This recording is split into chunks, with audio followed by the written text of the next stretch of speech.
never actually thought that there was an ending to it all. I figured that I was lost in infinity, or stuck in the purgatory somewhere between heaven and hell, wandering around aimlessly, roaming in the pitch black of nothingness. I had found drugs, and the descent began.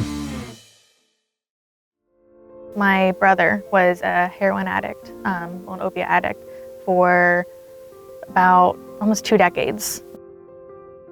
His internal struggle that I got from his journals was immense.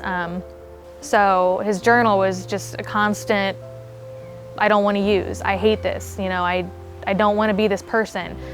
And some of his entries were about how I'm gonna get clean, I'm gonna make something of my life, I'm gonna be a better person.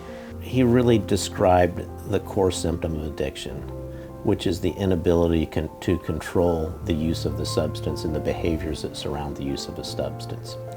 Those of us who don't have addiction can control the use of a substance, and we don't develop life problems secondary to it.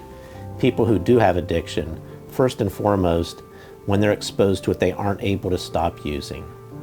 And they have the urge to go back again and again. It's a genuine craving, like the craving for food or the craving for water. It's almost a biological urge.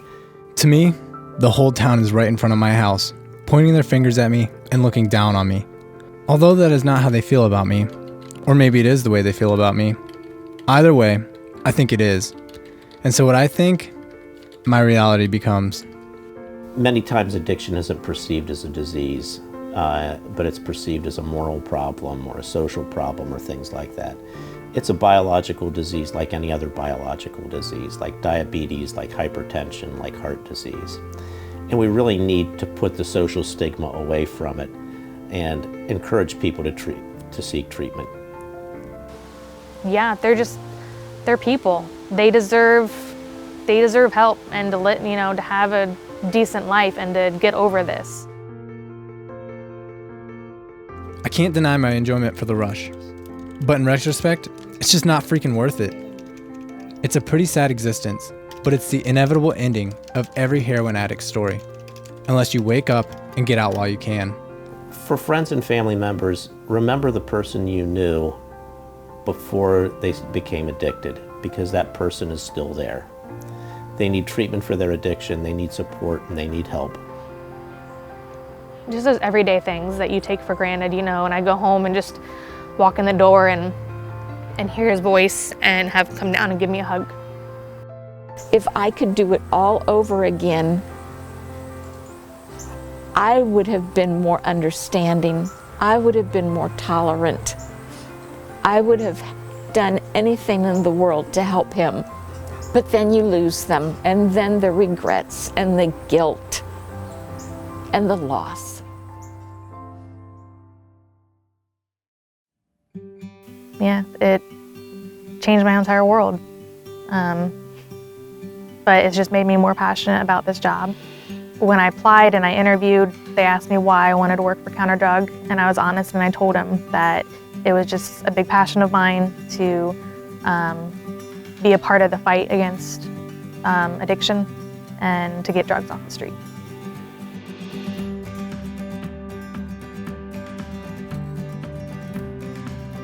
What brings me the most pride in this job is I do really like the mission of Counterdrug with combating, narcotics, because that's very close to my heart.